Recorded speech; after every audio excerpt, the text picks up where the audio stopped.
WhatsApp muchas me han planteado algunos inconvenientes, así que bueno, vamos a ver ahora cómo nos vamos reorganizando. Yo les había dicho que esta instancia es la única instancia individual que tienen de evaluación,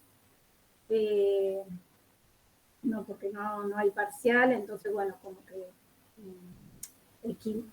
digamos era equivalente a un parcial, ¿no? Y que por eso, por ahí si necesitaban certificado, no había problema, pero bueno, igualmente, obviamente las condiciones mismas de precariedad laboral en las cuales a veces estamos, eso también hace como imposible el tema de poder mantener las cursadas o de seguir el ritmo de acreditación que exigen las materias, ¿no? Así que bueno, dicho esas dos cuestiones y viendo que ya no entra más nadie, y para no perder tiempo, porque hoy va a ser una clase bastante larga, arranco retomando donde dejamos la clase pasada, porque ustedes no tuvieron con Guido. Guido iba a trabajar las fuentes del Estado terrorista. Nosotros habíamos visto las características más macroestructurales y el contexto y el escenario sociopolítico, la redefinición entre Estado y sociedad civil que se da en el marco de esa dictadura, y específicamente fuimos analizando las dos estrategias que caracteriza a Pinot, ahí entran tres, las dos estrategias que caracteriza a Pinot, que tenía que ver con la estrategia represiva y la estrategia discriminadora, ¿no? Hola, ¿qué tal, Flor? Y cómo esas estrategias, de alguna manera uno las podía ir como ubicando en algunos antecedentes que se habían empezado a gestar desde mediados del siglo pasado, ¿no? A partir de 1955 nosotros decimos que vemos como una clara ruptura, ¿no? Se empieza a delinear, se comienza a trastocar la relación Estado-educación hacia una relación de subsidiariedad del Estado en materia educativa. Y recuerden que cuando hablamos de subsidiariedad no estamos hablando de un Estado que da subsidio, no tiene que ver con eso el origen de la palabra, ¿sí? Sino que estamos hablando de un Estado que es activo en promover la iniciativa privada a través de medidas pedagógicas, como la autonomía pedagógica para el sector privado, o la propia emisión de títulos por parte del sector privado, la habilitación, el pluralismo escolar, ¿no? O sea, medidas de orden también administrativo, en donde se los reconocen como agentes educativos a una pluralidad de sectores, y también medidas de orden financiero como el reparto proporcional de los fondos públicos, que ya nosotros la habíamos visto incluso desde el peronismo, ¿no? O sea, cómo había quedado anclado en la Constitución ese principio hasta nuestros días, ¿no? Entonces, bueno, retomando un principio metodológico de la política, que es ir viendo, visualizando continuidades, rupturas, ¿no? Tradiciones dentro de las políticas educativas. Entonces, bueno, la idea es poder ir amasando de alguna manera qué pasa con estas políticas de reforma educativa que nosotros vamos a caracterizar hoy, y cómo se instalan, ¿no? Retrotrayendo algunas lógicas desde la dictadura de Onganía, ¿no? El desarrollismo, la dictadura del Estado terrorista del 76, ¿no? Pero ¿por qué sería la pregunta? ¿Cómo? ¿Cómo puede ser que estando en procesos democráticos, ¿no? De gobiernos constitucionales, para ser más precisa, se logran instalar, ¿no? Entonces hay que ir también visualizando en esto algo que yo creo que lo esbocé la clase pasada, ¿no? ¿Cómo se sale de la dictadura? Nosotros habíamos visto, digamos, por qué la dictadura, ¿no? Y también por qué, cómo es que los gobiernos, las clases dominantes van articulando esa salida después de la fracasada guerra de Malvinas, ¿no? Entonces, bueno, ¿cómo articulan, no? Y entonces ahí Basualdo, nosotros estuvimos analizando, y lo tienen también en los audios, en los teóricos que están en los audios del Estado terrorista, plantea esta cuestión de la estrategia negativa. O sea, ahora se trata de inhibir, ¿no? A los pocos que habían quedado, porque nosotros dijimos se descabezó el movimiento obrero, se descabezaron los movimientos sociales, ¿no? A sangre y fuego, ¿no? Una política absolutamente represiva.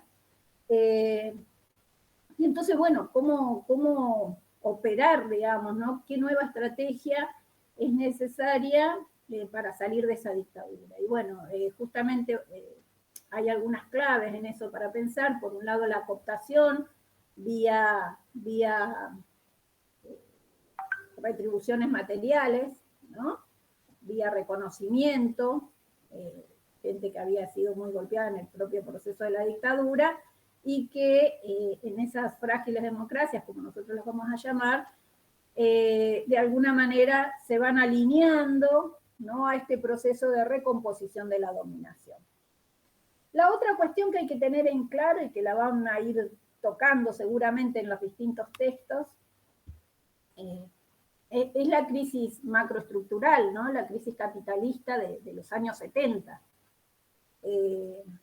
Esa es otra de las claves que hay que tener en cuenta, y cómo afecta los patrones del régimen de acumulación en el mundo entero, pero particularmente en nuestro país, ¿no? Entonces, una crisis profunda, una crisis del propio sistema capitalista, que implica la muerte de alguna manera, o la reconversión, ¿no? del régimen que venía del modelo de industrialización por sustitución de importaciones, en sus distintas variantes que nosotros fuimos viendo, y la instalación de el mercado como única verdad, ¿no? Y en esto, digamos, el modelo de valorización financiera, ¿no? Con lo que eso implica, ¿no? Esto también lo van a ir viendo en los distintos textos, todos retoman en general en el contexto este modelo de valorización financiera. Entonces, digo, las frágiles democracias se van como articulando con esos pilares, ¿no? Con una escasa o estrecha posibilidad de repensarse económicamente, con tesis que van abonando y que son retomadas desde la matriz neoliberal, ¿no? Que ya vamos a ver también hoy de qué se trata esa matriz neoliberal. Entonces, y desde sectores que son cooptados, ¿no? por las clases dominantes. Entonces eso de alguna manera expresa esa fragilidad. Nosotros somos partidarios de este concepto de frágiles democracias, ¿no? Porque en realidad el proceso constitucional que arranca en el año 83, uno podría decir que por un lado es un triunfo de las clases populares haber logrado terminar con la dictadura, pero también se asienta de alguna manera sobre esa derrota histórica, ¿no? que implicó la instauración del Estado terrorista, y entonces sobre ese fracaso de las clases populares se asientan estas frágiles democracias, ¿no? A mí me gusta trabajar, hoy no vamos a tener mucho tiempo, yo se los voy a dejar igual por si a alguien les interesa, siempre cuando tenemos las clases más presenciales, como con más tiempo, y qué sé yo, digamos, son 4 horas siempre de clase, entonces uno tiene tiempo de trabajar algunos materiales como más tranquila. Siempre les doy como dos pequeños, digamos, cuestiones sobre el tema de la democracia, ¿no? Para ayudar a pensar. Una es la de Schumpeter, que es en realidad, que es la democracia según Schumpeter, que es uno de los teóricos neoliberales, ¿no? Que da como algunas claves para pensar la democracia, ¿no? Y en donde para él la democracia justamente tiene que ver con una competencia, ¿no? Y en esa competencia tiene que ver, digamos, solamente quién impone las reglas del juego, ¿no? O sea, ese es el valor de la democracia. Y por el otro lado, lo otro que me gusta trabajar y que se los dejo también las dos perspectivas, digamos, ¿no? es una conferencia que dio James Petra, un teórico marxista, que dio en la UBA, ¿no? Hablando de la relación y el vínculo entre capitalismo y democracia, y para, digamos, qué cuestiones se pueden repensar de ese vínculo, pensando en la salida justamente de la dictadura y pensando también en el periodo del menemismo, ¿no? O sea, la charla está como es de 1999, con lo cual está centrada en las características y en las lógicas que el menemismo trajo para quedarse, ¿no? Entonces, digo, ahí dialogando Schumpeter y Petras, ¿no? Ustedes van a poder como visualizar ese escenario tan débil, ¿no? Para las clases populares, en donde se asientan los gobiernos constitucionales, sobre todo para pensar, bueno, en este caso, digamos, la recomposición de la dominación, salida del Estado terrorista, te da con el radicalismo, ¿no? Y el radicalismo tiene una debilidad estructural como partido político, y sus principios, digamos, se van a sentar siempre, digamos, en la defensa del laicismo, ¿no? Pero tiene un problema vinculado a la gobernabilidad del sistema educativo, ¿no? No tiene arraigo el radicalismo entre los sindicatos, y no tiene arraigo el radicalismo muy fuerte con las clases populares, es más bien como representante de los sectores medios, ¿no? Y eso le trajo serios problemas de gobernabilidad. Por el otro lado, digamos, ¿y por qué también frágil es democracia? Porque siguen estando y siendo poderosos la Iglesia, ¿no? Que venía fortalecida del Estado terrorista, porque ustedes saben que jugó un papel central también en los dos sentidos, uno podría decir, ¿no? Pero hegemónicamente en el apoyo al Estado terrorista. También hubo, ¿no? Para ser justa, también hubo sectores de la Iglesia, por ejemplo en Neuquén, ¿no? Y en Río Negro también, hubieron representantes de la Iglesia que, entre comillas, salvaron, ¿no? Que era perseguida por la dictadura, ¿no? Entonces estuvieron atentos, estuvieron, digamos, comprometidos con los sectores populares en ese sentido, ¿no? Como es el famoso cura de Neuquén, que ahora no me sale el nombre, Monseñor... De Nevares. De Nevares, gracias. No me podía acordar el nombre. De Nevares, ¿no? O el propio Zaine en Río Negro. Entonces digo, hay como también ahí, digamos, si uno piensa en el clero y la complicidad, digamos, con la dictadura, pero también hay como algunos casos particulares que son los menos, pero que existieron, ¿no? En la defensa de estos sectores. Entonces, estoy como dando el escenario para poder entender los 90 y la reforma de Menem, ¿no? O sea, la redefinición de la relación Estado-sociedad, esas nuevas reglas del juego, como dice Osler, que se dan, pero que ya se van instalando, digamos, en este periodo del alfonsinismo, en donde se intenta hacer un congreso pedagógico nacional, se hace un congreso pedagógico nacional, una convocatoria, un llamado que es muy interesante y que llega, que es un proceso democrático muy fuerte, una apuesta democrática muy fuerte desde el radicalismo para pensar las políticas educativas, pero ¿qué sucede? Y esto lo van a ver quienes tengan hoy Fabianiti o el propio Gentili, ¿no? No estaba como evaluado de alguna manera la herencia, ¿no? O sea, cómo había quedado penetrado en nuestras propias conciencias esa cultura autoritaria, esa cultura represiva, ¿no? O sea, y el no te metas. Entonces, obviamente los sectores fortalecidos fueron los sectores privatistas, ¿no? O sea, la voz de Monseñor Blanco, que plantea claramente por qué la subsidiariedad, en tanto que estaba, por ejemplo, ¿no? Digo, como para pensar dos representantes por parte de la defensa de la escuela pública, el constitucionalista Héctor Félix Bravo, ¿no? Que va a defender la posición principalista. claramente gana el otro sector, y el alfonsinismo no avanza hacia una ley de educación, ¿no? Pero sí son retomados los proyectos, luego en el menemismo.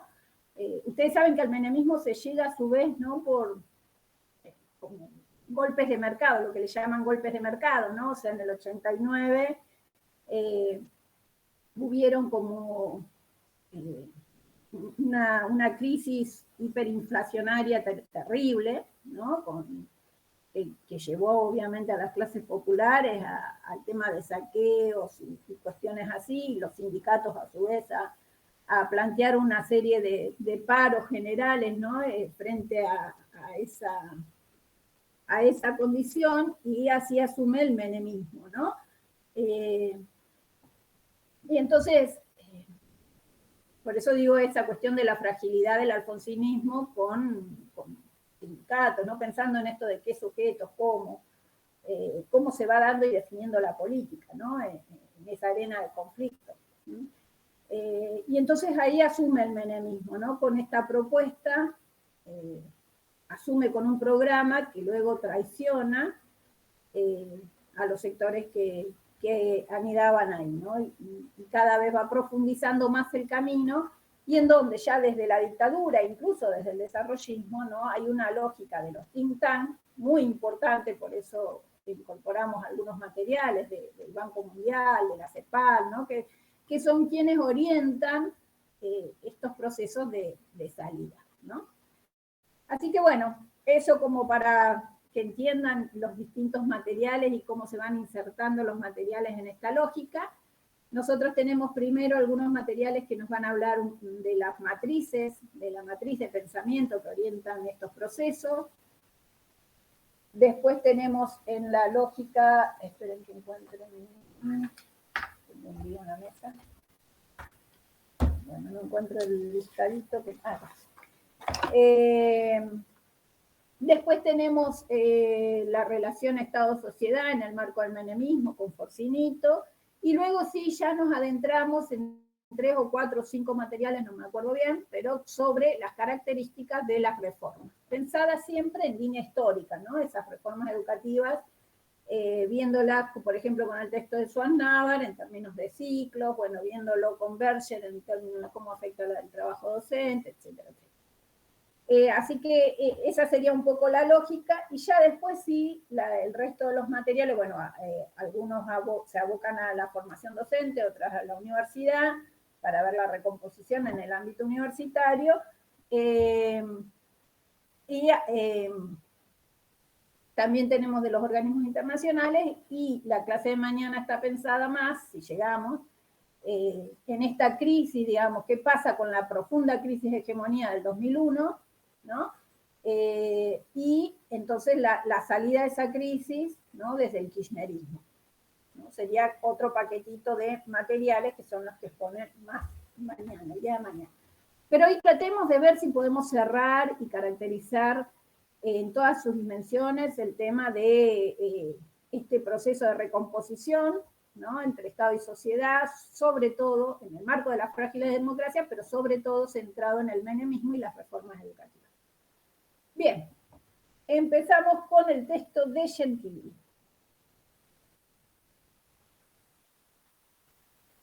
Yo lo tengo, profe, el texto de Gentili, que es el consenso de Washington y la crisis educacional de América Latina. Bien. Bueno, yo empiezo. ¿Empezás? Sí, nomás empezás. Bueno, el debilitamiento de las instituciones que venían del golpe militar. Perdón, Mélida, antes de que arranques, discúlpame. ¿Tenés alguna presentación? No hice presentación. No llegué. Bueno. ¿Había que hacer para compartir pantalla así en la computadora? Podía ser así, o podía ser, no sé, como la forma en que quieran, digamos, una podía ser así tipo Filmina, porque es más difícil en esta presentar algún, ¿cómo se llama esto que suelen presentar a veces en los finales? Como una lámina, no me sale, pero... Claro. Habíamos pensado en esto porque, bueno, en esta obligada virtualidad en la que estamos, medio como que es la forma, pero bueno. Bien, dale, te escuchamos. Bueno, te decía, el debilitamiento de las instituciones durante los golpes militares constituyó un lugar propicio para la expansión del neoliberalismo y rigurosos en América Latina. Bueno, esto terminó con una serie de políticas económicas del llamado Consenso de Washington, que es a través de las reformas institucionales, que una en nuestro país fue la reforma educativa, y la intervención de organismos internacionales como el Fondo Monetario y el Banco Mundial,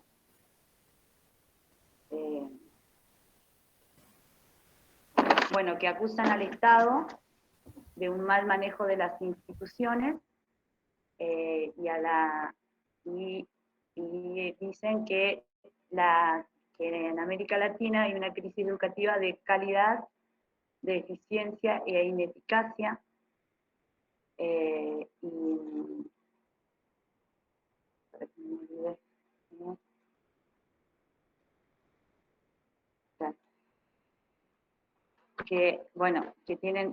en América Latina hay una crisis de ineficacia y ineficiencia en la educación, y bueno, y ellos vienen a traer como una receta para la salida de la crisis. El Consenso de Washington viene a traer una receta para la salida de la crisis, que es la descentralización y la centralización. La descentralización en lo pedagógico, con el control de los currículos, y la descentralización pasando la educación a la gestión, a las provincias y a los municipios, para que controlen, tengan otro tipo de control en la educación. Después, ¿qué más? ¿Me pido de algo más?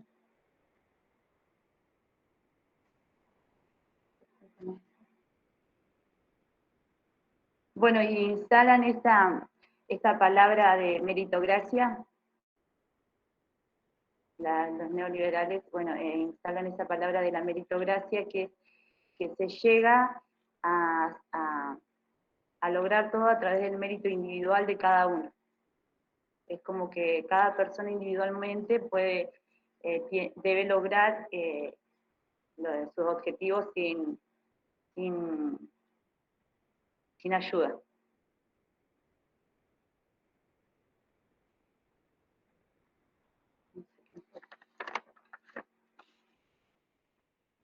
De ahí, no sé qué más. A ver, decime que me olvidé otra vez.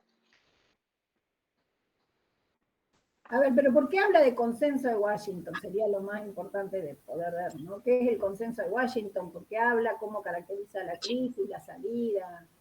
¿Qué es lo que aporta el texto, no? O sea, ¿cuáles son las tesis centrales del texto?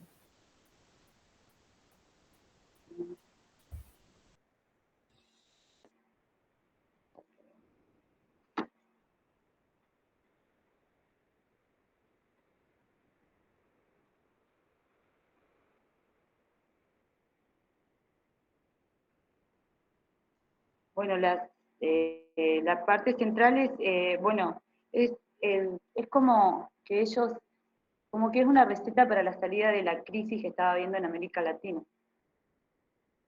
Y entonces ellos a través del Consenso de Washington, y bueno, que tiene intervención de los bancos, del Fondo Monetario y del Banco Mundial, ellos vienen a proponer la descentralización de la educación y la centralización y la descentralización de la educación.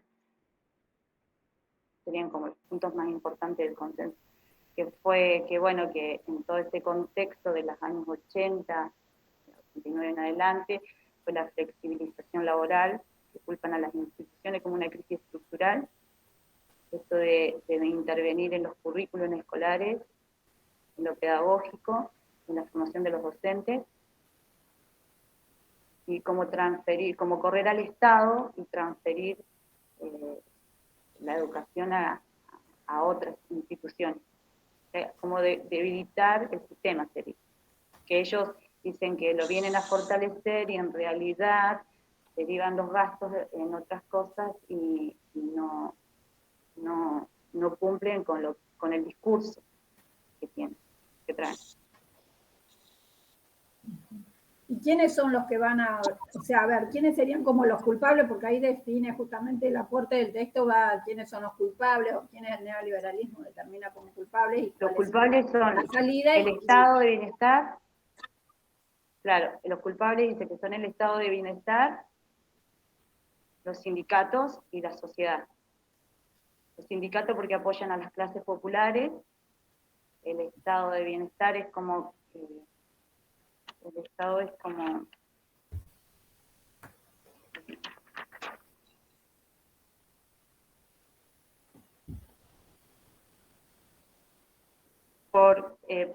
por instalar en la sociedad una confianza en que todos, como en una indisciplina social, dice, de falsas promesas, por eso culpa al Estado. Y a la sociedad...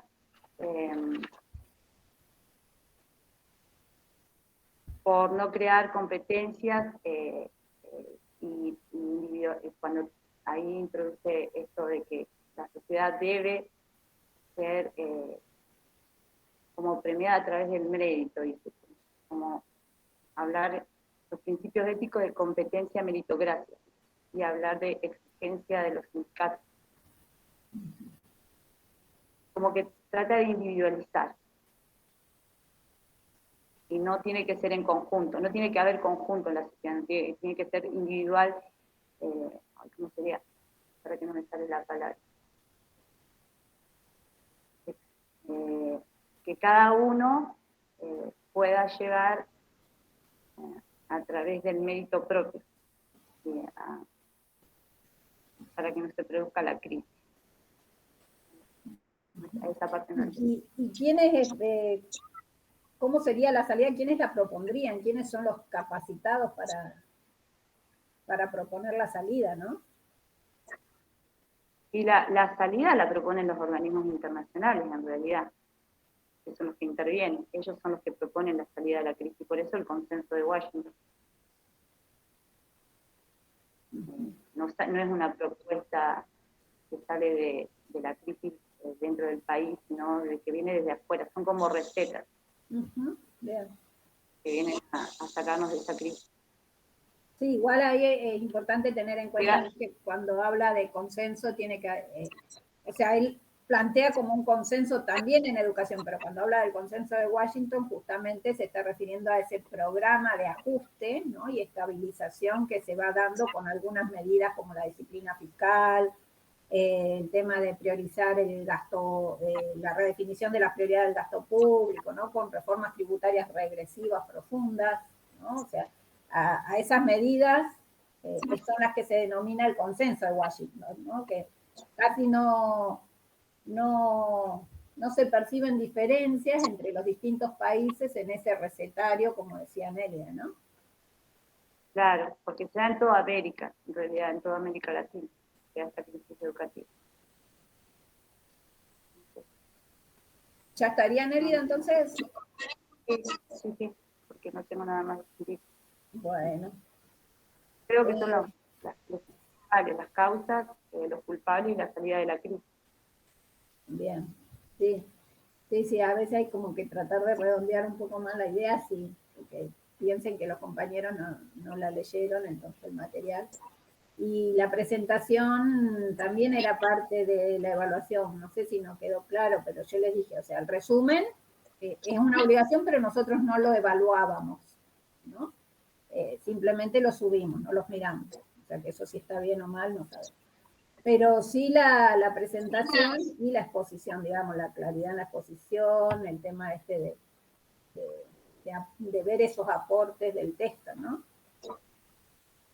Bien, Nelia, entonces seguimos con el material de Anderson, que viene a complementar las tesis que plantea Gentili. ¿Quién la tiene?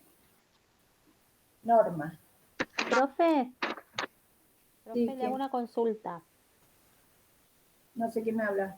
Pilar. Pilar. Ah, sí. Sí, yo estoy en el orden 6, pero mi texto es de la unidad 3. Sí, sí, pero lo puse ahí a propósito, sí, sí. Ah, bien, bien. Porque yo todavía no termino con el texto. No terminé Bueno, a la ver, ¿sabían presentación que tampoco y tampoco terminé todo el mundo me está pidiendo ahora? Hoy se llenó los mensajes de, ay, yo no puedo, yo esto. O sea, a ver, somos grandes. Era la instancia de individual. Es un texto cada uno. No estábamos pidiendo que, no sé, hagan ni siquiera comparación entre textos. Entonces, la verdad que sí, yo te entiendo, Pilar, no te lo estoy diciendo a vos nomás, no lo estoy diciendo al grupo. Les dije que el orden de exposición era según lo que por eso me gasté en ponerle 1, 2, 3 y buscarle el orden y qué sé yo, y si alguien tenía un problema lo tenía que decir antes y yo podía cambiar ese texto con otro y no se desarmaba el esquema, porque si no es como una cuestión de locos, qué sé yo, no sé. Bien, bien, yo Más estoy viendo cosas con lo que llego para exponer ahora en el orden que a mí me toca, sí.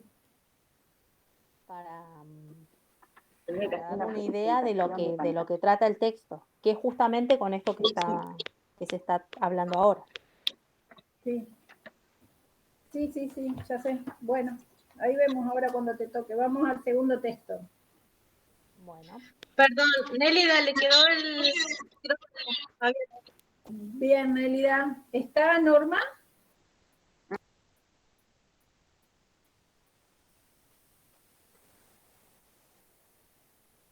No la veo, no sé. No veo tampoco.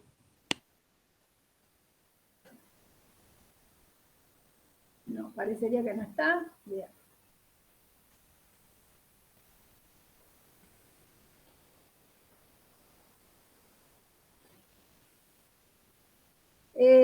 Marínez. Pavigliani.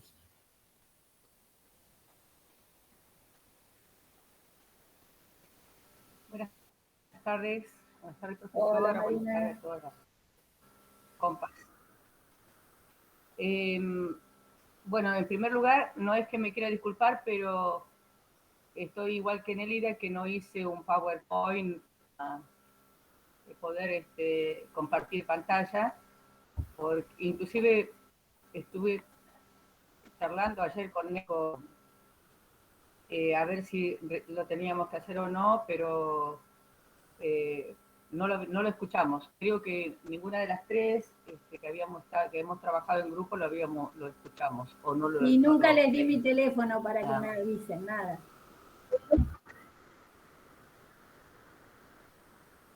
Sí, por eso digo que sí, y no preguntamos al grupo. Así que, bueno. No, si me dijeran que soy una profesora que no les da instancia de diálogo para que pregunten, chicas, pero la verdad.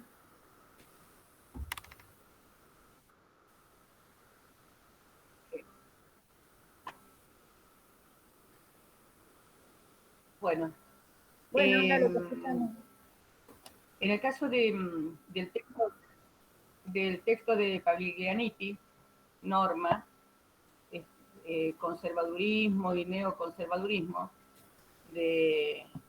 y de un debate, como un debate silenciado en la década del...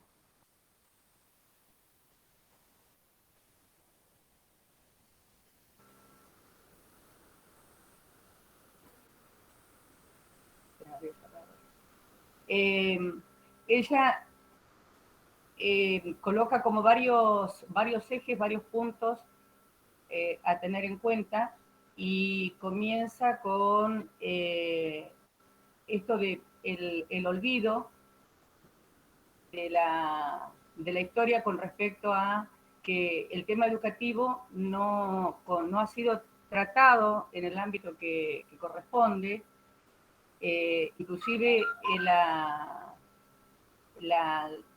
historia de la educación ha sido dejado también de lado de los currículums de las de la universidad, y que ha estado como que ha sido parte de un grupo selecto que lo han tratado, y que sí, la universidad pública lo ha tenido, pero no se ha tomado como un tema la historia para poder analizar la historia de inclusive estos vestigios del autoritarismo que vienen atravesando las políticas, inclusive dice después de la guerra mundial del 30. Entonces, este olvido de la historia, ella habla de que una fragmentación cultural. Esta fragmentación cultural tiene que ver con quién tiene el conocimiento, o quién tiene el derecho al saber. Y ahí es donde se produce esta gran fragmentación como el gran problema, porque hay una clase, una élite, que es la que tiene ese derecho, y eso hace que también la educación sea tratada por un grupo de expertos, donde hay un gran sector que no tiene acceso a participar de esas tomas de decisiones o trabajar en esa arena allí donde se discuten las problemáticas educativas. Y ella lo que se plantea también son como también en esta fragmentación mucho han tenido que ver los medios de comunicación como parte importante, al no llegar toda esa información a la gran masa de la sociedad. Y por lo tanto, se trata de una crisis de desigualdad, y que va a estar apoyado por medidas en lo económico y en lo político, inclusive al favorecerse esto, hay un grupo social como reiterativo se va acrecentando en cuanto a lo económico, pero que se va reduciendo en cuanto en quiénes son ese grupo. Y ella luego plantea, yo lo puse ahí en el resumen, como objetivos que se tendría que tener en cuenta, como es que se tendría que dar un debate teórico acerca de la coyuntura, tanto en lo político, en lo económico, y como en lo social de la educación. Y cómo se traducen además esas relaciones entre las políticas sociales y la educación. También hay que tratar de ver cuál es el proyecto, describir ese proyecto, tanto ideológico como político, impuesto por el neoconservadurismo. Y desde allí ella,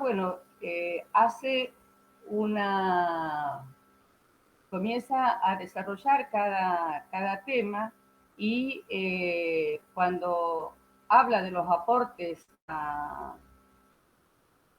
este debate que se debería dar, también hace otra pregunta acerca de que si esta crisis existente y que está afectando al grueso de la sociedad, realmente tiene que ver con una crisis coyuntural o si es una crisis estructural. Y de qué modo también al caracterizar la crisis como esta crisis de una coyuntura actual, dice que, o sea, lo que hace el neoconservadurismo para tratar de imponerse como ideología es criticar al estado de bienestar en todos sus aspectos, como que el estado de bienestar lo que hace es perjudicar, digamos, esta libertad este liberalismo, tanto en lo político como en lo económico, que el neoconservadurismo trata de implementar. O sea, y que ha ido además también, no es que trata de implementar, sino que ha ido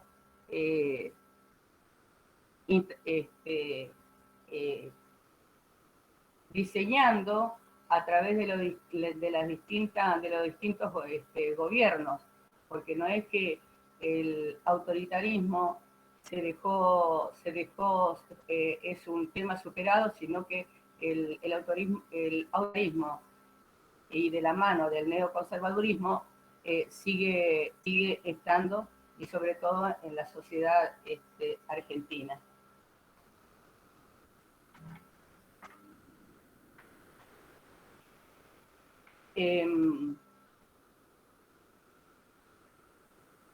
Ella lo que dice que en los años 80 se hablaba de una crisis económica y que supuestamente esa crisis económica era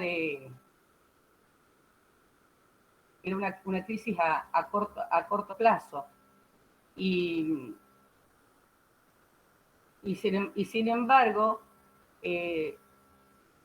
y que además el neoconservadurismo se postulaba como la salvadora de esa situación por la que se estaba atravesando, que a través de sus políticas, de sus medidas, se podía llegar a salir adelante de esta crisis de la que se está hablando en esa década.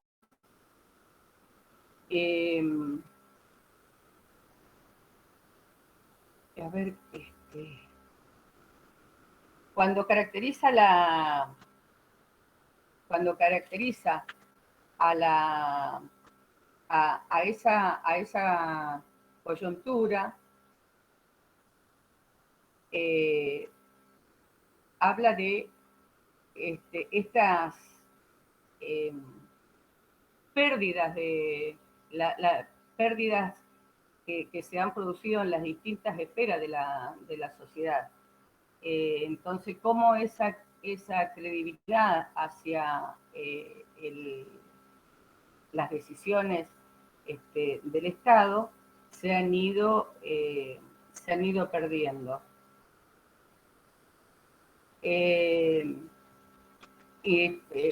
Menciona que podrían haber medidas alternativas para poder salir de esa crisis, y eso es lo que plantea el neoconservadurismo, de la mano de la nueva derecha y todo ese pensamiento que vino, que ha estado emergiendo en los distintos espacios. En el caso de la Argentina, durante el proceso de transición democrática, dice que se dejaron de lado la preocupación por el desarrollo de una cultura democrática, por no ser atendible precisamente a corto plazo y se abordó desde desde los sistemas del sistema político. Y ahí aparece el papel que han tenido como partido político los dos grandes partidos políticos que se han venido disputando en los distintos momentos desde el periodo democrático del año 83, que son tanto el justicialismo con la teoría del movimiento social como sustituto de la partidocracia, y el radicalismo sosteniendo las bases de un liberalismo, que sería la corporativización de los intereses, sea en parte compensada por la representación tanto ciudadana como territorial.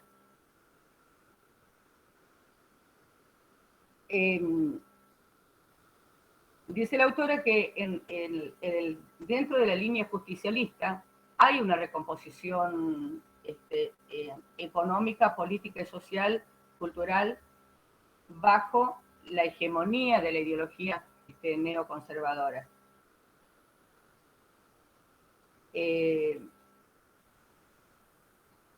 Y desde el punto de vista de una coyuntura, desde el punto de vista coyuntural, sería la acción llamada formal. En este espacio y con estas ideas, lo que se fue implementando fue que el Estado ya no es, que también es parte de las críticas, que el Estado ya no es regulador y ya no interviene tampoco en las desigualdades sociales, tratando de achicar esa brecha que todo lo contrario cada vez se va haciendo más amplia. Y esto además, porque se dice que esto sería una práctica de carácter populista o llamada también democracia social. Y en realidad lo que se va estableciendo son nuevos espacios, ante toda esta crisis, toda esta fragmentación, lo que se va dando, se van generando nuevas demandas, y lo que se tendría que hacer es tratar de dar respuestas a esas demandas que en realidad no va sucediendo. Es al contrario. Y bueno, y ahí ella, la autora lo que hace es ir a otro punto, a ver cómo, desde el aspecto ideológico y político, el neoconservadurismo, ¿cuál es su propuesta? Y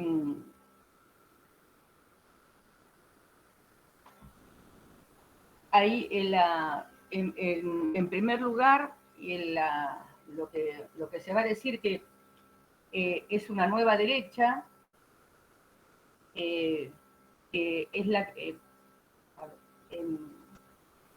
entiendo a la nueva derecha precisamente como estas medidas que tiene el neoconservadurismo, o sea, en realidad se va sosteniendo precisamente con estas ideas de esta nueva derecha, que lo que hace el neoconservadurismo con todas sus medidas es favorecerla, ¿sí? O sea, como que se van alimentando una a la otra, desde la nueva derecha que son los grupos, o sea, sabiendo ver cuáles son los grupos que componen a esa nueva derecha, y cuáles son y quiénes son los que sostienen al neoconservadurismo como el ideal para poder salir de esta crisis. Entonces, lo que hacen es plantear medidas que lo único que van haciendo es todo lo contrario. Y se van asentando como ideologías dominantes, no solamente en Argentina, sino en toda América, sino en toda América Latina, porque el autoritarismo tanto la nueva derecha como el neoconservadurismo, los dos precisamente siguen teniendo esos vestigios de autoritarismo que no ha desaparecido con todas estas medidas que van tomando. ¿Sí? ¿Me decís que vaya redondeando? ¿O qué me decía? No escucho. No escucho, profe.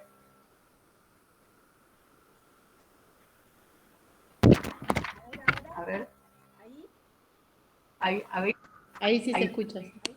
¿Cómo? Porque le gusta volar a la computadora. Ahí sí se escucha. No, que también estaba en el escrito. No escucho. ¿No me escucha nadie? Yo sí escucho bajito, pero ahí se escucha. Se escucha, pero un poco Bajito bajo. se escucha. Bajo. Sí, se escucha bajito, profe. Bueno, por suerte tengo que hablar poquito. Espero que me escuchen algo. Que también estaba en el escrito que eran 7 minutos la exposición. O sea, ustedes se tienen que más o menos encuadrar los ejes de lo que tienen que exponer en esos 7 minutos. ¿Sí, Mariné? Y ya va como 15. ¿Ah? Bien, ¿se alcanzó a escuchar ¿Tanto? lo que dije? Bueno, no. Sí. Sí, Bien. sí. Bueno, entonces, por allí como para lo que propone el neoconservadurismo con respecto a la educación, y ahí está el título o sea, cuál sería el contexto de que ella trabaja, es precisamente el sistema de transferencia que se va a concretar realmente.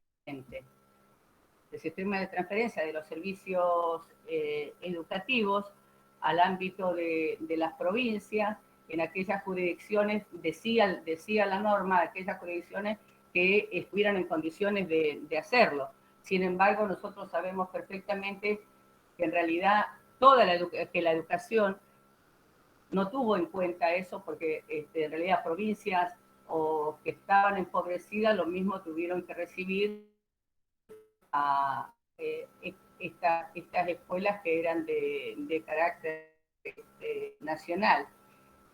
Y por la línea que va es por la línea precisamente de las privatizaciones y que se va a concretar con el gobierno de Menem. ¿Sí? Y que de ahí en más no es que se fue solucionando, sino que todo lo contrario, o sea, es ver a la educación como un producto que se puede comprar en el mercado, y eso sabemos perfectamente que como ha ido creciendo la brecha de la pobreza, eso sería realmente catastrófico para toda la sociedad argentina de no existir la escuela pública. No sé si, o sea, ahí hice un recorte porque habían otras cosas. No se escucha, profe. No sé si es mi computadora. ¿No me escuchan? ¿Ahora? No. Se escucha bajito. Se escucha bajito. Pero Ahí, se escucha. a ver ahí. No se entrecorta, profe.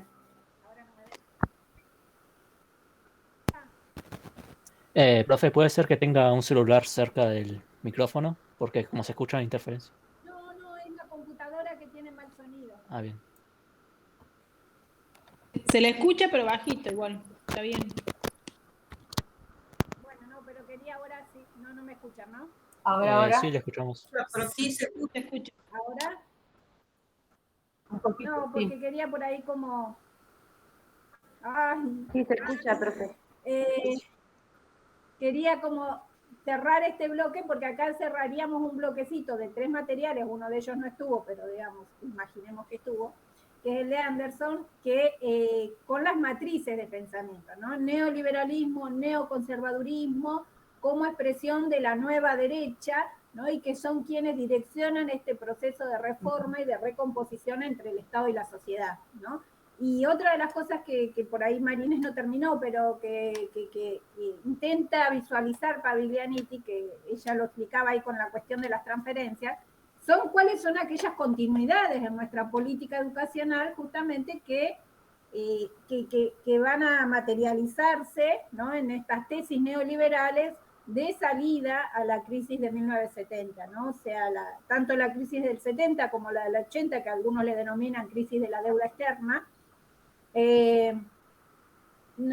cómo van a ir afianzando estas tesis neoliberales o neoconservadoras, ¿no?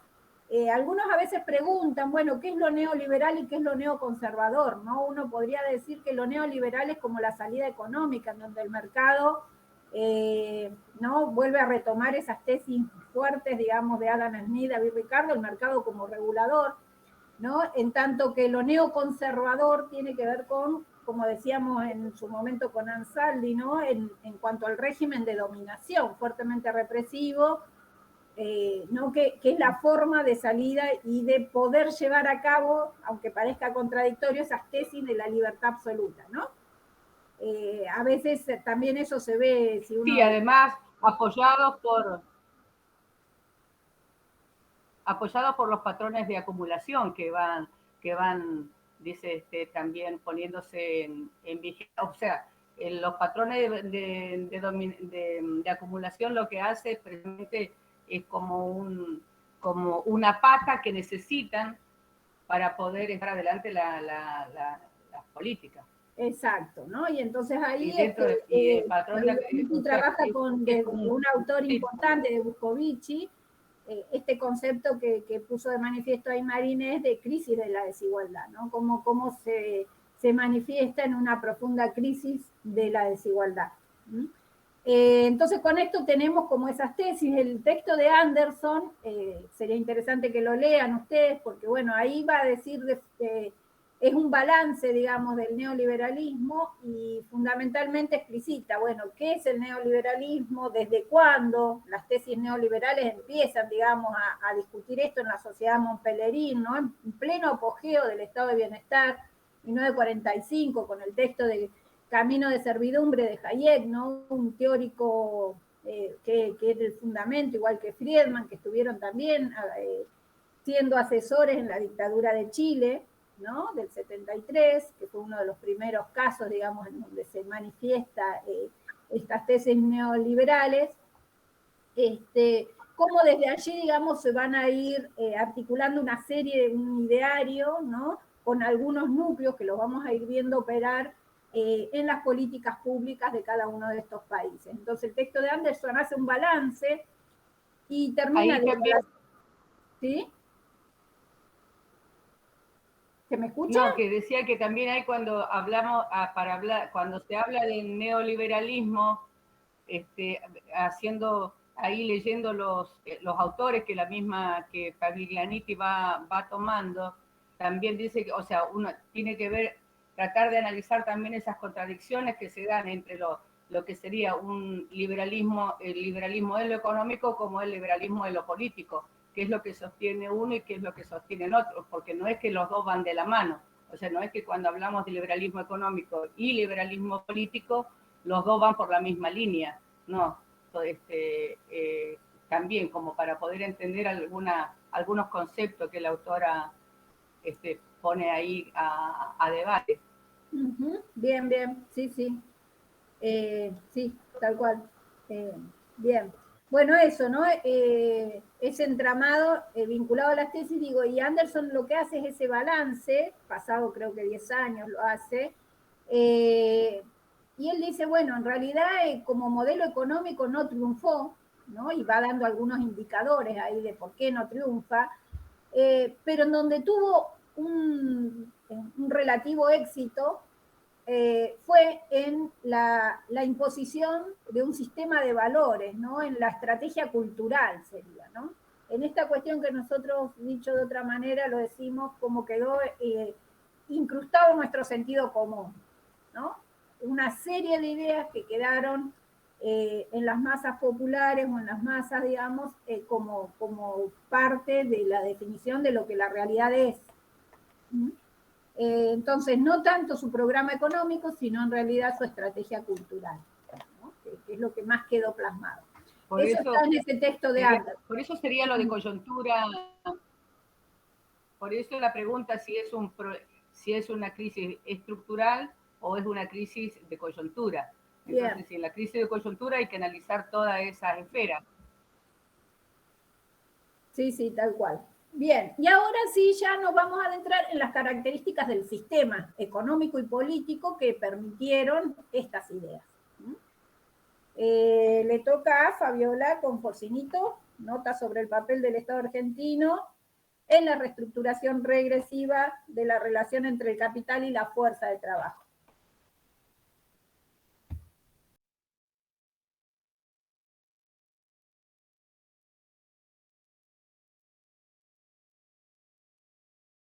Fabiola,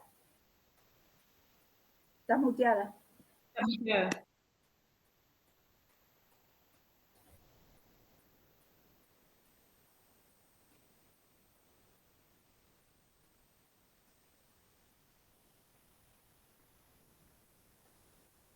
Fabiola.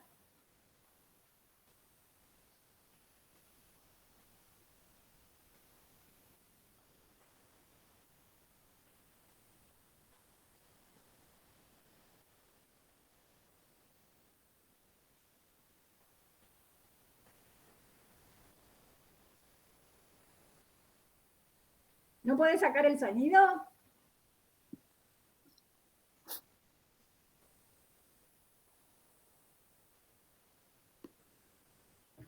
Yo sé que hay una F5, creo que es F6. Una de esas es el sonido, por cuando no anda la tecla.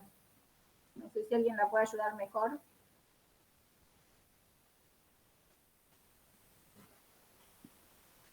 Ahí salió, quizá vuelva a entrar. A ver, vamos a esperar un segundito.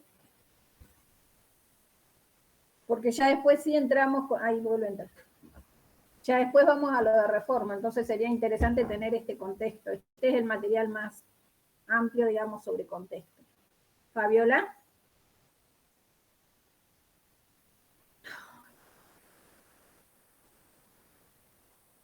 Fabiola, no se te escucha.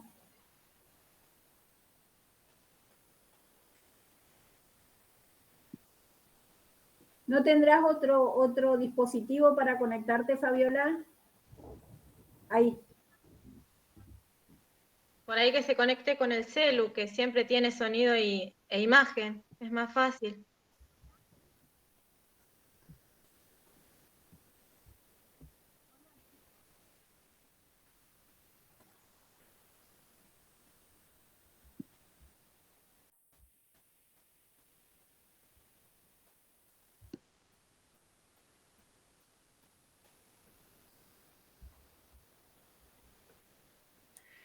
Puede ser que tenga deshabilitado el micrófono. Tiene que ir a dispositivos y habilitarlo desde ahí. ¿Vos nos escuchás, Fabiola?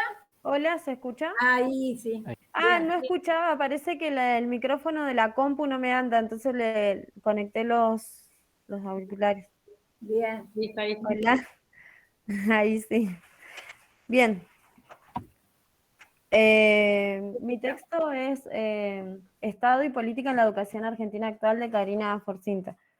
Ahora yo intento pasar el PowerPoint. A ver, ya nomás.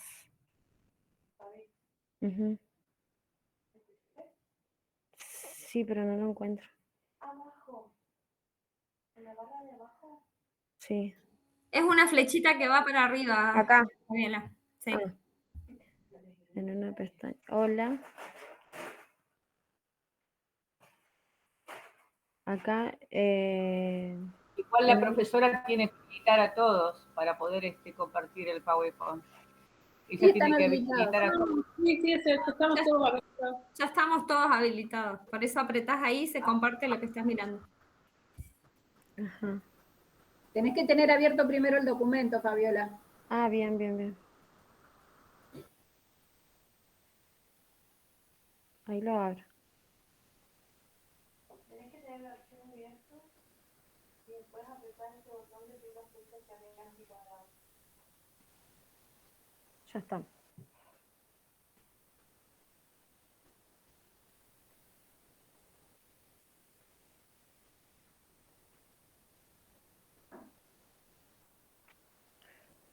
Bien. No se Entonces. está viendo todavía, ¿eh? Ah, bien. Ahí se ve. No.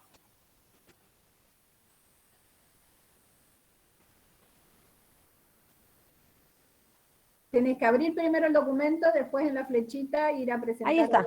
Ahí lo encontré. Ahí sí. Ahora sí. Ahí. Bien.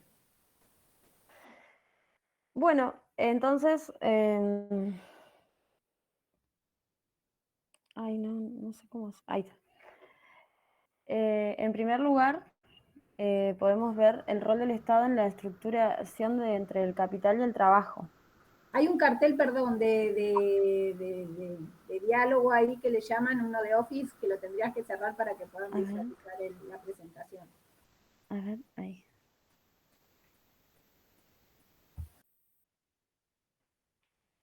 ¿Qué le pasa a esto?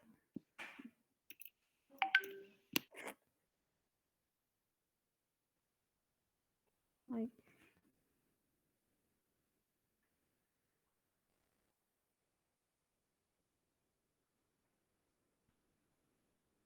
¿Le encontrás ahí donde cerrarlo? No lo encuentro. Arriba en la crucecita o en donde dice cerrar. Profe, me parece que se les congeló la pantalla, o sea, tienen que dejar de compartir y volver a compartir para que... Ah, ¿no?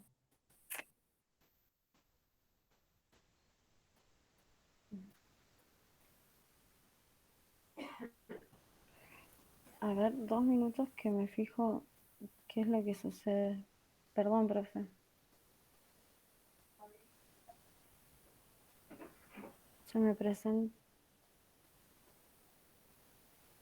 Recién lograste entrar a presentaciones. Lo único que tenías que hacer era cerrar ese cuadro de diálogo en el medio. Es que no sé por qué me aparece ese cuadro de No, a diálogo, mí siempre digamos. me aparece, pero lo cerrás, nada más. Ahí está. Ahora, ahí lo encontré al cuadro. Y ahora sí.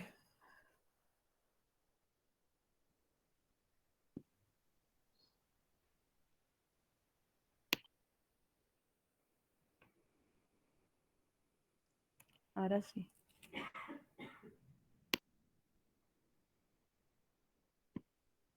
Bien, Bien. ahí se ve bien. Ahora sí. Bien, Ahí está. Fabiola, te escuchamos. Bien, disculpen. En primer lugar, podemos decir que el material habla sobre el Estado y la política en la Argentina actual. ¿Cómo llegamos a esto, no? El rol del Estado en la estructuración del capital y el trabajo.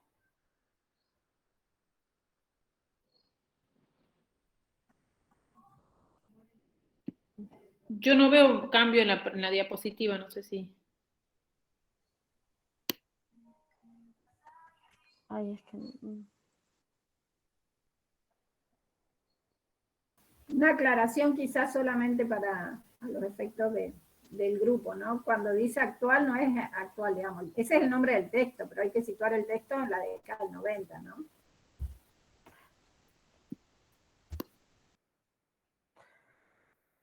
¿Y Fabiola? No ¿Arrancamos? sé qué le pasa. Bien. ¿Ahora Ahí se está. cambió? Sí. Sí, Bien.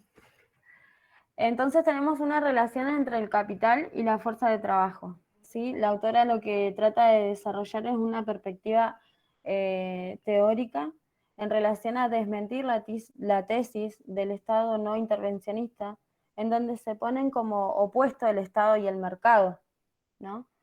Entonces ella presenta un trabajo con esta necesidad de demostrar la participación del Estado en esta redefinición del mercado, ¿no?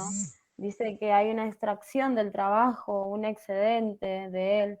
Entonces dice que para ello se remite a estudiar el proceso histórico a partir de la crisis mundial capitalista de 1750, ¿no? Esta crisis, ¿no?, de la posguerra pone de manifiesto, ¿no? No es Una 1750, ¿eh? de 1750. Ay, bueno, yo es lo que más o menos lo Después, saqué del... después que termine lo charlamos. Pero...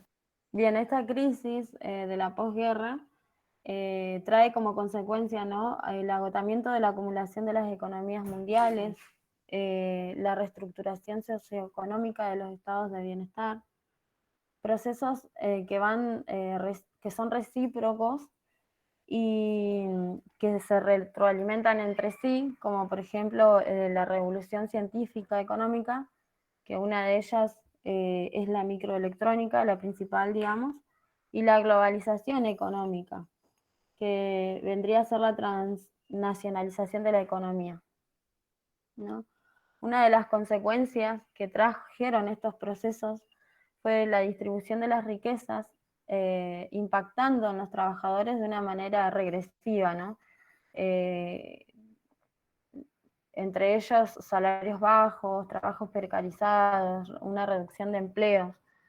Bien, en esto el Estado, bien, privatiza, ¿sí?, la apertura económica y desregulariza el mercado.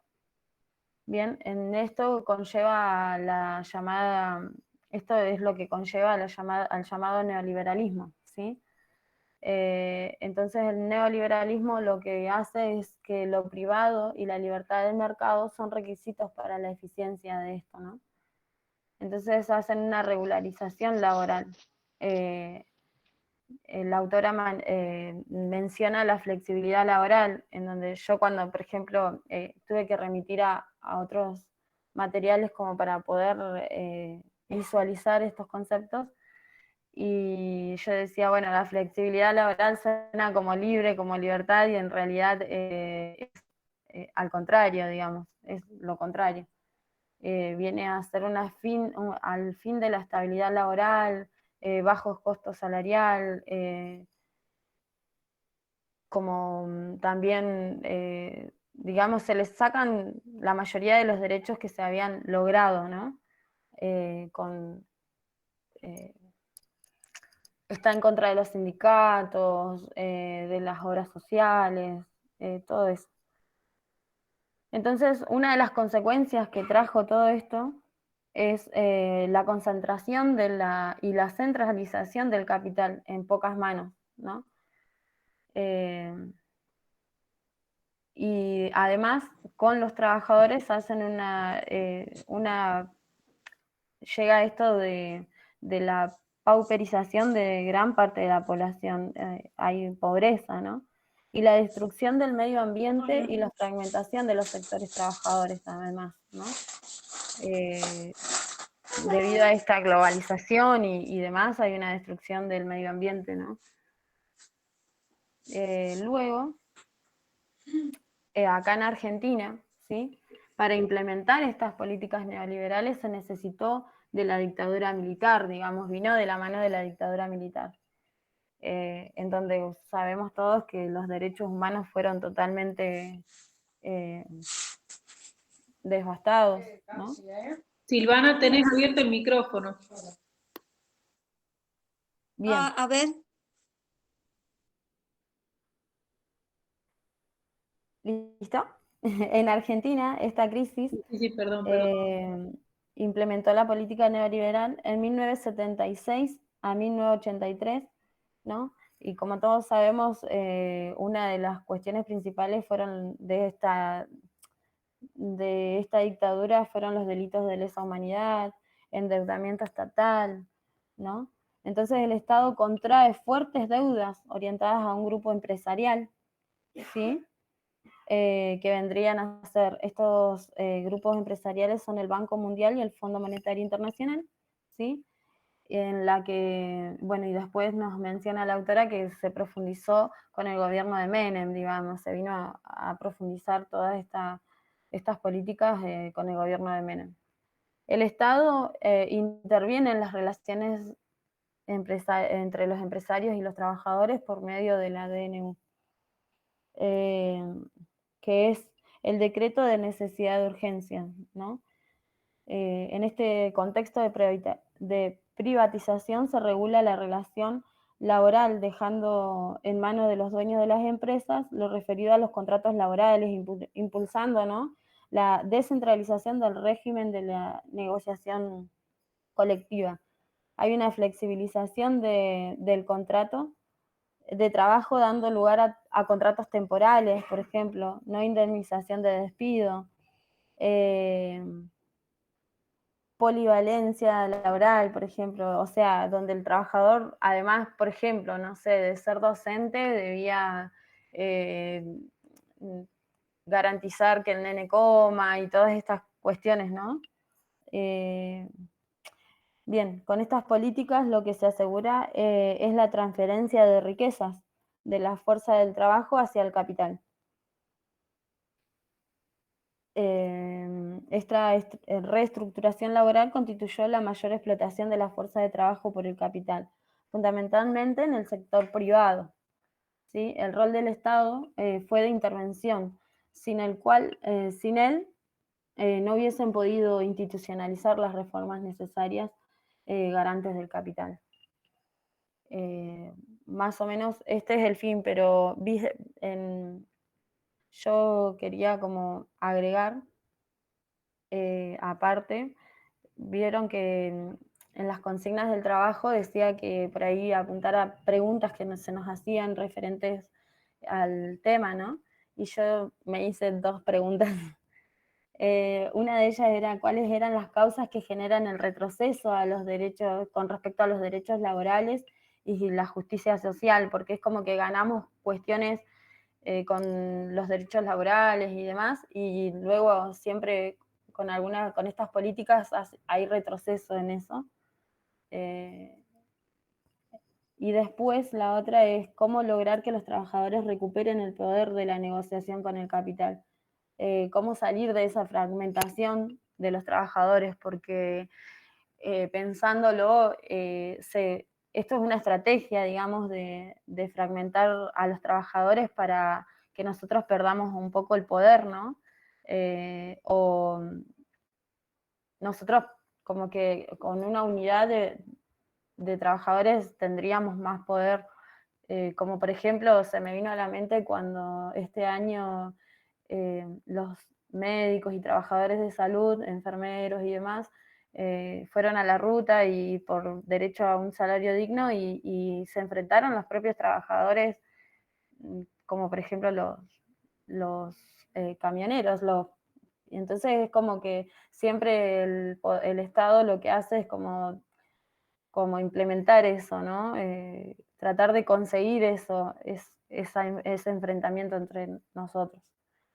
Básicamente eso. Gracias. Bien, gracias Fabiola. ¿Me escuchan? ¿Sí?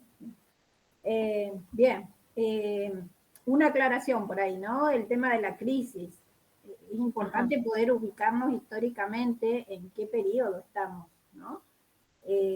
Cuando hablamos de la crisis de 1970, que es lo que traté de caracterizar al principio, no de 1790. Imagínate que en 1700, no digo para pensar algunas cuestiones, 1700 todavía no estábamos, ¿sí? ¿Se entiende? Sí. Fabiola, bueno, no, eso digo.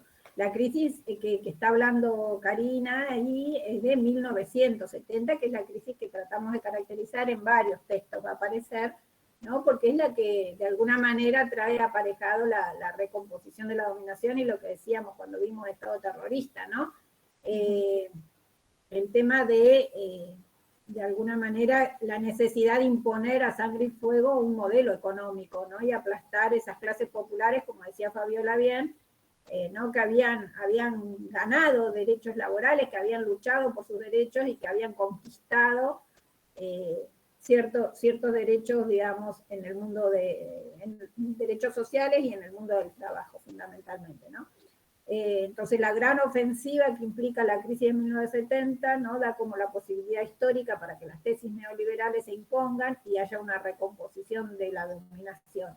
Y lo que intenta mostrar, que está bien plasmado en lo que sintéticamente expuso Fabiola, que de esa manera hay que ponerlo, digamos, muy sintéticamente, en las tesis centrales, ¿no? Es esta falsa idea que a veces parece ser, ¿no? Que desde las ideas más liberales, ¿no? Que hoy están en boga, digamos, uno las escucha en todos los medios de comunicación permanentemente, que pareciera ser que cuando uno habla de la libertad de mercado, ¿no? Y el mercado que se autorregule y etcétera, etcétera, etcétera, estamos hablando como de una ausencia de Estado, ¿no? Y nada más equivocado, eso es lo que intenta ella mostrar. En esta ofensiva, ¿no? de que pareciera ser que hay una redefinición de la relación Estado-mercado, el Estado estuviera ausente. Y no, el Estado interviene, ¿no? Dando las reglas del juego, ¿no? En las cuales se van a instalar estas definiciones de política económica, social, política pública, ¿no? O sea, esta cuestión, esta idea de que el Estado interviene en esa definición, ¿no? Claro. Por eso el texto habla de pensar, de tesis, digamos, que nos ayuden a pensar el Estado en ese proceso de reestructuración, ¿no? Entre mercado y Estado.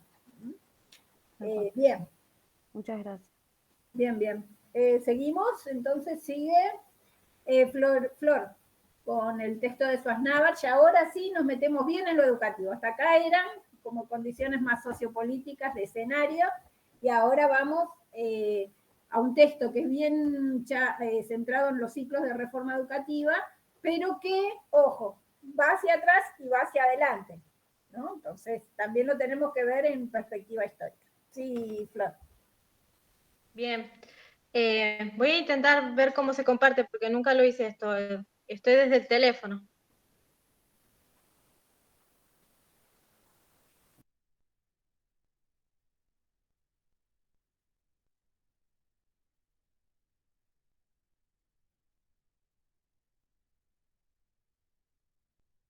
¿Se ve algo? No, ¿no?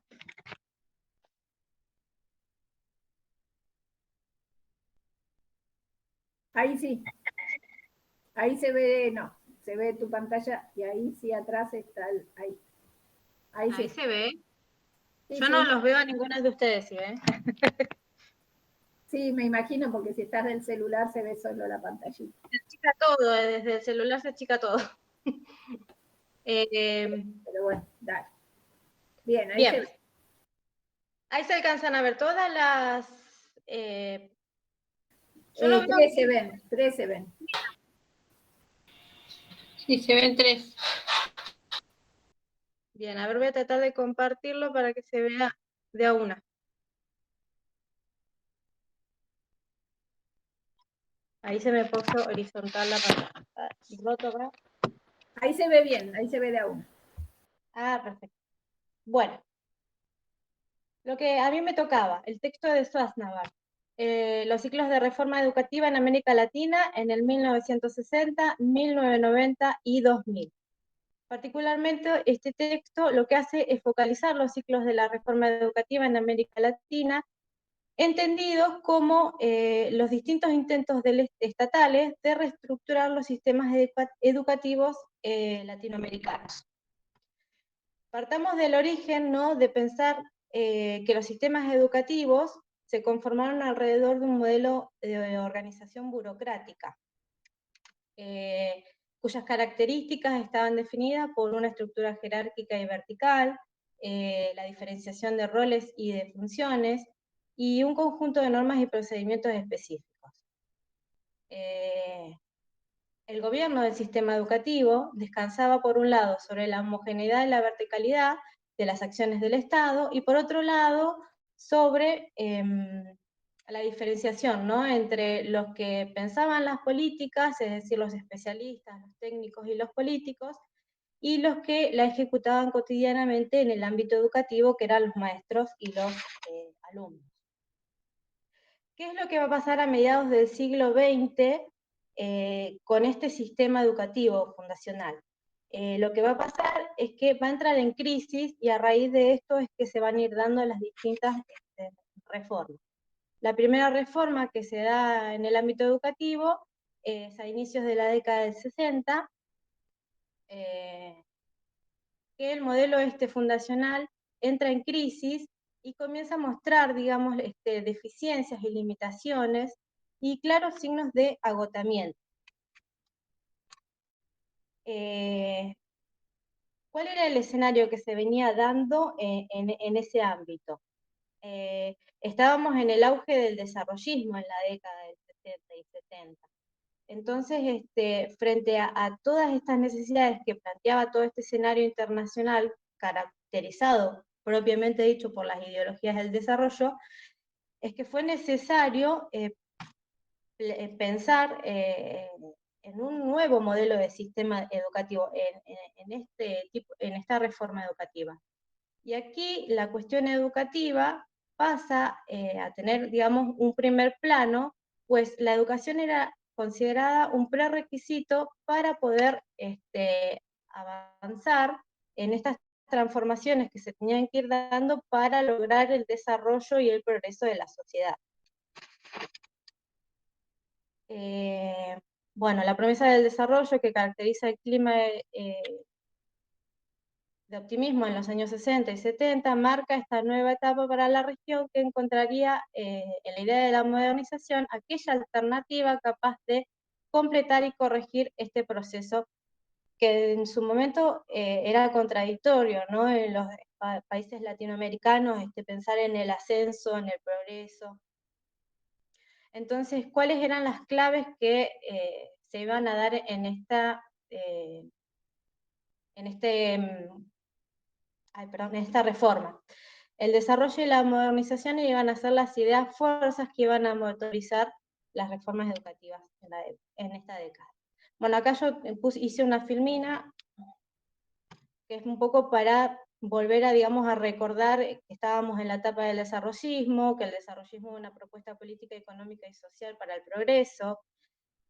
En el 1961 se crea la Alianza Latinoamericana para el Progreso, en la cual Estados Unidos es el principal, digamos, preocupado y ocupado para que los países latinoamericanos pudieran, digamos, avanzar y salir, digamos, progresar.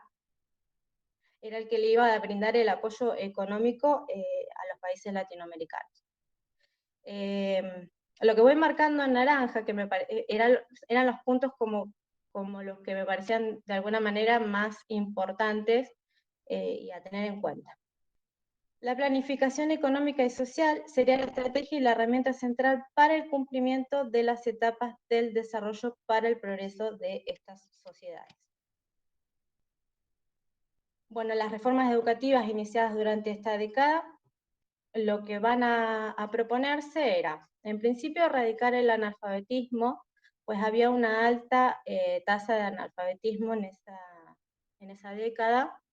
Además, incorporar a la educación básica a la población escolar que estaba excluida, ampliar la educación secundaria, y además, y sobre todo acá hay que tener en cuenta que es cuando se impulsa la educación técnica profesional en apoyo, obviamente, a este cambio de estructura productiva y en apoyo, digamos, a la economía en ese momento. Pues estaba en auge todo lo que era la industrialización. ¿Qué más? Bien. Esta simultaneidad de impulsos reformistas fueron en parte el gran resultado de la creciente influencia que, que tenía la UNESCO, ¿no? Con el fin de dar a todos los niños igualdad de oportunidades educativas y adaptar la educación a las necesidades de la población en diversas zonas y regiones. El lema en ese momento era más escuelas, más niños escolarizados. ¿Qué más? Bien, acá hay un cambio de la función de la escuela. Ya no sería la función de la escuela la función civilizatoria, sino que la escuela sería visualizada como el motor de cambio. Obviamente esto trae aparejado una redefinición del rol docente, hubo mejoras en la formación docente, se pasa de la formación normal que venía haciendo anteriormente a la formación docente de nivel. Hay también todo un cambio, digamos, en el pensamiento, porque obviamente lo que hay que lograr es esto, es la difusión de las teorías del capital humano. La idea de que la educación es vista como una inversión. La educación va a estar al servicio de la economía y al servicio del pueblo. Bueno, la difusión de las teorías del capital humano y la formación de recursos humanos en el campo educativo no solo daría cuenta del valor económico de la educación y la importancia estratégica de mejorar las calificaciones de la fuerza de trabajo, sino también aportarían un conjunto de metodologías que conformarían el llamado planeamiento educativo. Acá el autor resalta, digamos, como todas estas pro que hubo y algunas cuestiones, digamos, que no fueron tan favorecedoras. Dice, pese a las innovaciones y a la renovación de los discursos pedagógicos que introducían las reformas, lo cierto es que el modelo fundacional del sistema no se modificó sustancialmente. En este periodo, si bien desde el punto de vista de las ideas educativas y la profesionalización académica resulta un punto de inflexión, o sea, un cambio importante, por otra parte también expresa una fuerte continuidad de rasgos estructurales del sistema y de la cultura escolar. Bueno, luego pasamos a las reformas del 1990. Las reformas educativas de 1990 marcaron un cambio sustancial, ¿no? Cambiaron total y completamente la política y hubo tres características de políticas aplicadas en estas reformas educativas. Una fue la descentralización, otra fue la autonomía escolar y la evaluación de calidad. Esas como tres, digamos, pilares fundamentales que se fueron, digamos, dando en cuanto a las políticas educativas. Acá volvemos un poco para atrás, como dice la profe, y tenemos que tomar en cuenta que antes de la reforma educativa esta del 1990 sucedieron cosas, ¿no? En 1970 estuvo marcado por la crisis que dejó grandes marcas a nivel mundial en materia económica. Esto obviamente afecta a la economía de todos los países del mundo. En estos años también la CEPAL, que es la Comisión Económica para los países latinoamericanos, pierde su capacidad de influencia de generar debate. Digamos, es la que ayudaba al consenso entre los países latinoamericanos y los países del mundo. Bueno, esta comisión pierde un poco de capacidad en todo este auge de la crisis del 1970, se sucedieron además golpes militares, hubo toda una serie de cuestiones hasta llegar al 1990. A comienzos del 1990, lo que hace la CEPAL junto con la UNESCO, que también estaba muy preocupada por la educación, la sociedad y la cultura, a comienzos de los 90, intentan, digamos, buscar un equilibrio para poder, digamos, sacar a los países latinoamericanos de esta crisis mundial y de esta crisis económica fundamentalmente. Entonces ellos proponen como pilar y como estrategia a la educación, ¿no? Tener en cuenta a la educación. No puedo cambiar. Ay, no sé qué me pasó. Hola, ¿están ahí? Sí, estamos Sí, acá. estamos acá, si se mueve, no sé por qué se mueve la filmina. Ay, sí, y no lo puedo, y no lo puedo mover yo.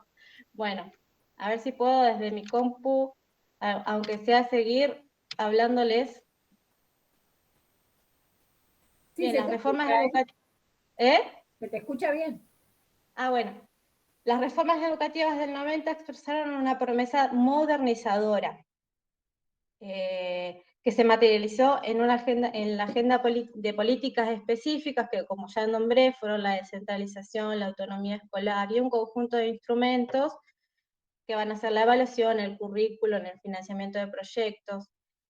Hubo un cambio del rol del Estado. El Estado ya no era el administrador total, sino que esta administración iba a estar gestionada por las provincias y por los municipios, por las comunas y por otros sectores privados. Lo que se buscaba era una reducción del gasto en educación en ese momento, porque, bueno, obviamente veníamos de toda la crisis esta económica. ¿Qué más? Las propuestas de autonomía escolar que se impulsaron no fueron, digamos, totalmente favorables, sino que contribuyeron al desdibujamiento del rol docente. Y estas políticas de descentralización, si bien intentaban aproximar las distancias de la toma de decisiones de los niveles más inferiores del sistema, terminaron acentuando aún más las tendencias de fragmentación que había al interior del sistema. Digamos como que estas propuestas de esta reforma no fueron del todo favorables. Si bien incorporaron un conjunto de políticas específicas y nuevos dispositivos del gobierno, terminaron dibujando una mirada estructural de los problemas educativos, hecho que se revela en que casi ninguno de los países modificó la arquitectura organizacional de las escuelas. ¿Por qué? Porque se piensa en el cambio educativo, pero desde una visión restringida, sin tomar en cuenta la complejidad que supone modificar las prácticas docentes y la cultura escolar. Quedó así en evidencia un aumento de la desigualdad y la profundización de la exclusión social. Y ahora sí, a ver si no me lo permite, yo les quería terminar de compartir, pero no me lo dejo, el teléfono. Después se los paso igualmente por el grupo a la presentación. Dale, Florencia, sí. Bien, la reforma educativa del 2000, ¿qué es lo que va a pasar con la reforma educativa del 2000? Se va a iniciar todo un movimiento inverso de recentralización de las políticas educativas. Todo lo que se había hecho en el 1990 se va a retroceder, se van a consolidar nuevas formas de regulación que habían sido introducidas en la década anterior. En esta consolidación de las formas de regulación del sistema educativo, lo que se va a expandir van a ser los derechos educativos, va a haber una notable expansión en la matrícula secundaria en el nivel inicial, se van a implementar evaluaciones estandarizadas, y todo, digamos, en pos de una reparación social, ¿no? Todas estas reformas educativas que se van a dar en la década del 2000 van a ser iniciativas para la reparación social de las naciones. Las políticas contra las desigualdades se convertirán durante la década del 2000 en un verdadero laboratorio de innovación de políticas sociales que van a ir acompañadas de la expansión de los derechos educativos. Las transformaciones curriculares siguieron siendo un eje central en las políticas de la reforma de la región. La distribución masiva de computadoras por alumnos y la multiplicación exponencial de los materiales digitales marcan un gran salto tecnológico durante esta década. Y bueno, como ya habíamos dicho, la evaluación se convierte en un dispositivo de alto impacto sobre la dinámica de los sistemas y el comportamiento de los actores. Este dispositivo, la evaluación, va a emerger como una modalidad de gobierno posible.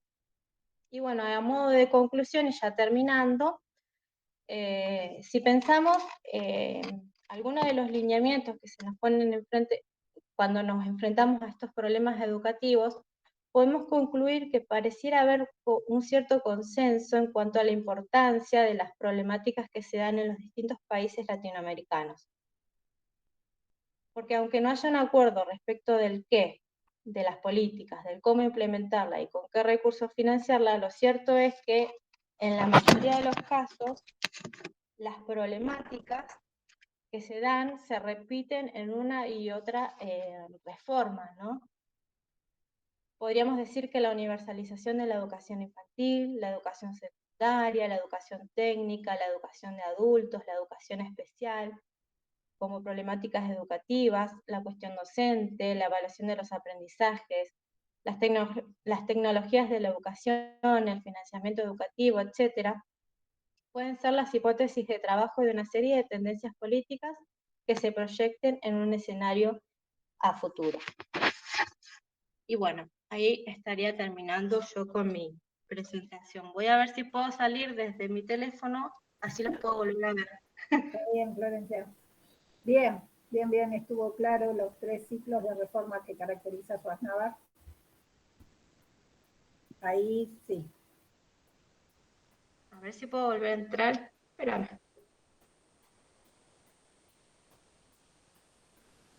Cuidado que se te ve tu teléfono, Flor. Ah, bien. Igual estás en el grupo. En el grupo, sí. Ahí nos vemos nosotros. Dejar de Ahí compartir. ¿dejé Ahí compartir? está. Bien, ¿Sí? ya está. Ay, Bien, bueno, muchas gracias. bien, estuvo claro. Bueno, un poco era eso, ¿no? Y el planteamiento de, bueno, ahí a futuro, ¿qué es lo que va a pasar? ¿Habrá otra reforma? ¿Cuáles serán las problemáticas que se van a tener en cuenta? Yo ahí marqué, digamos, ciertas problemáticas que se dieron, digamos, como común denominador en varias de las reformas educativas, que me parecían que es muy importante, digamos, tener en cuenta. Bien, sí, por eso la idea esta de ver, digamos, qué pasa con las reformas educativas hacia atrás y hacia adelante, ¿no? Van a ver que en ese sentido hay varios de los materiales. Muy bien. Tarea difícil porque había que volver para atrás y ver a dónde estábamos para ver cómo seguía y por qué se daban cada una de esas reformas. Exacto, y a su vez le sirve también para ir reforzando cuestiones, ¿no? De cómo van caracterizando, por ejemplo, el modelo fundacional de determinada manera. Pinot también dice otras características. El desarrollismo, Pinot también planteaba en el de dictadura otras características, digamos, de ese modelo. Entonces tienen que ir como armando ese rompecabezas de alguna manera para poder caracterizar estas políticas educativas en los distintos periodos, ¿no? Bien. Un poco de lo que por ahí no nombré y por ahí quizás algo me faltó que está en el texto, de alguna manera lo va marcando, es parte de ¿no? esta nueva, no me sale la palabra, el neoliberalismo, el fin del keynesianismo, todas esas cuestiones que se dan ahí a lo largo de las reformas y entre medio de las reformas. No lo alcancé yo a nombrar, sino ya me iba como mucho. Bien, bien. Sí, ahí están planteando el tema de los power, sí, yo por eso, ustedes van subiendo en el grupo, tanto los power como los resúmenes, y yo después armo una carpetita y todo lo subo en la Pelco igual, para que les quede a todos y no se les, por ahí en el tema del WhatsApp que se van perdiendo, se lo subo todos con el nombre, lo voy a poner sintéticamente, otra vez lo pongo todo el título, pero no, voy a poner simplemente, como acá tienen bien numerados los textos, el número, el apellido del autor y el apellido de ustedes, ¿sí? Bien, sigamos. Muy bien. Pilar, ahora sí, explícanos qué era lo que querías. Si vas a exponer hoy u otro día, no entendí. Sería el texto que sigue. Pilar, ¿estás ahí? Sí, profe, estoy acá. Sí, yo no tengo finalizado todo el texto para exponer. Bien. No sé, como usted quiera. Si usted quiere, expongo lo que tengo hoy. No, la idea es que esté completo, así que bueno. Pasamos a Melissa entonces. Queríamos ver porque Camila tiene que retirarse un segundito, así que de ver... Sí, es un ratito nomás, profe. Está bien. Podemos hoy quedarnos hasta las 5, ¿verdad? Sí. Bien. Sí. Entonces volvés, Camila, ¿sí? Bien.